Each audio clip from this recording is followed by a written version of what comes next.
Salam sejahtera untuk kita sekalian, Sobat Pengikut Kristus 2905. Semoga kita sekalian selalu dalam lindungan dan penyertaan kasih Tuhan. Pada kesempatan kali ini akan membahas tentang Jumat Agung.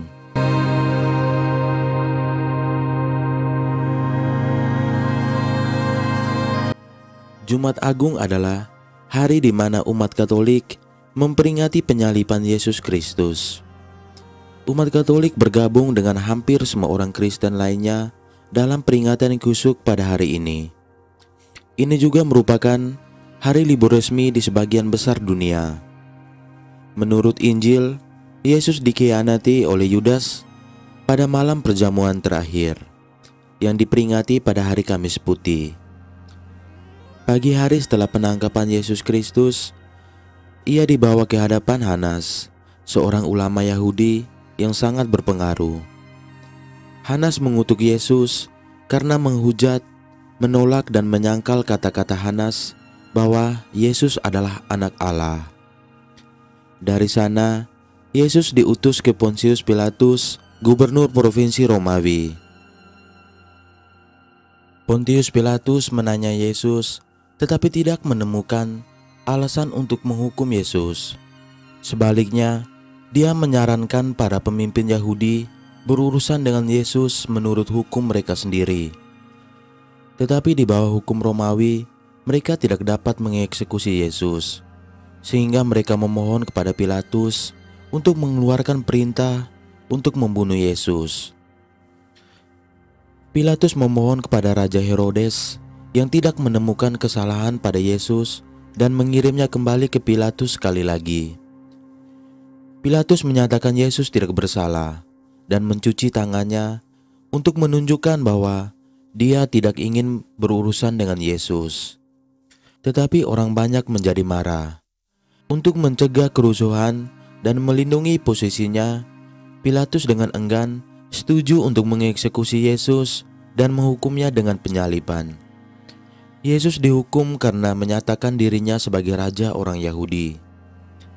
Sebelum dieksekusi, Yesus dicambuk yang merupakan kebiasaan yang dilakukan untuk melemahkan korban sebelum penyaliban.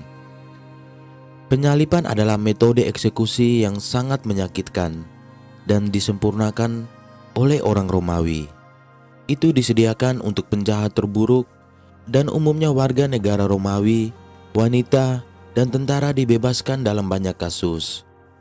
Selama pencambukannya, para prajurit menyiksa Yesus, memahkotai dengan duri dan ejekan. Setelah dicambuk, Yesus terpaksa memikul salibnya ke tempat eksekusinya di Kalvari.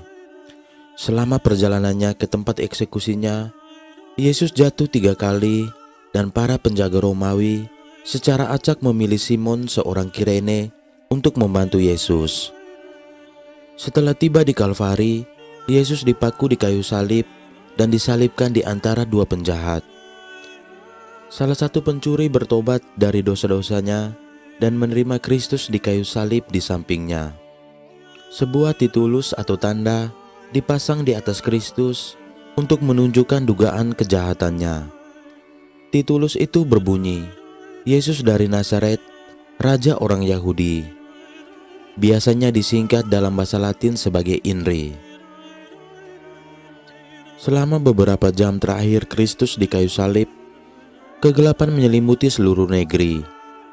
Yesus diberi spons dengan anggur asam bercampur empedu. Obat penghilang rasa sakit yang lemah dan pahit sering diberikan kepada korban yang disalibkan. Sebelum meninggal, Yesus mengucapkan kata-kata terakhirnya, "Ya Tuhan, Tuhanku, mengapa Engkau meninggalkan aku?"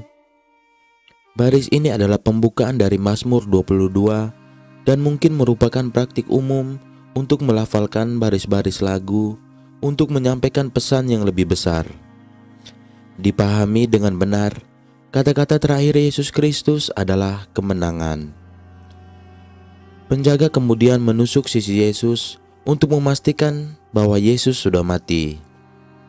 Pada saat kematian Kristus, terjadi gempa bumi yang cukup kuat untuk membuka kuburan. Tirai panjang dan tebal di kuil dikatakan telah robek dari atas ke bawah.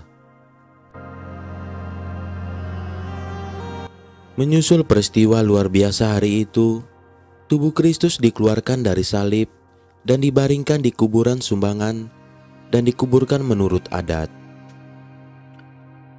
Peristiwa Jumat Agung diperingati dalam Jalan Salib, sebuah devosi 14 langkah yang sering dilakukan oleh umat Katolik selama masa Prapaskah dan terutama pada hari Jumat Agung. Jalan Salib biasanya dibacakan pada hari Rabu dan Jumat selama masa Prapaskah. Jumat Agung adalah hari puasa di dalam gereja.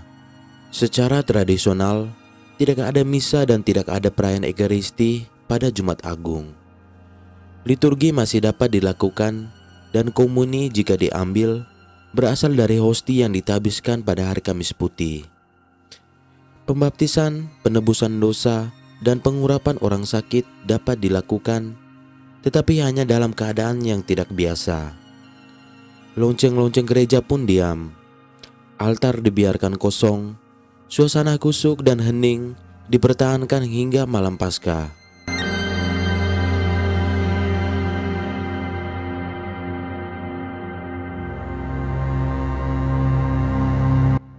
Tradisi penghormatan salib.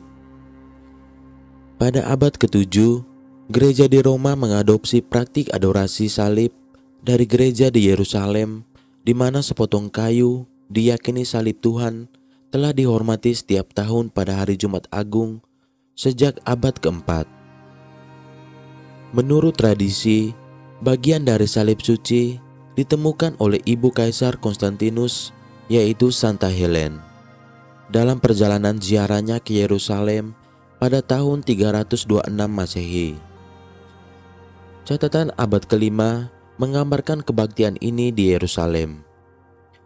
Peti perak berlapis emas berisi kayu salib dibawa ke depan. Uskup meletakkan relikio itu di atas meja di kapel penyalipan dan umat beriman mendekatinya, menyentuhkan kening, mata dan bibir ke kayu seperti yang dikatakan imam.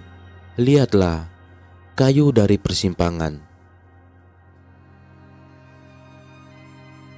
Pemujaan terhadap gambar atau representasi salib Kristus tidak berarti bahwa kita sebenarnya memuja gambar material. Tentu saja melainkan apa yang diwakilinya. Dengan berlutut di depan salib dan menciumnya, kita memberikan penghormatan tertinggi kepada salib Tuhan kita sebagai alat keselamatan kita. Karena salib tidak dapat dipisahkan dari pengorbanannya, maka dalam menghormati salibnya, kita sebenarnya sedang memuja Kristus. Demikianlah kami menegaskan, kami memujamu ya Kristus, dan Engkau memberkati kami karena salib sucimu, Engkau telah menebus dunia.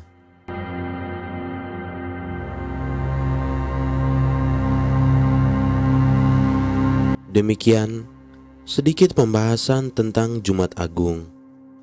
Semoga bermanfaat untuk kita sekalian. Terima kasih.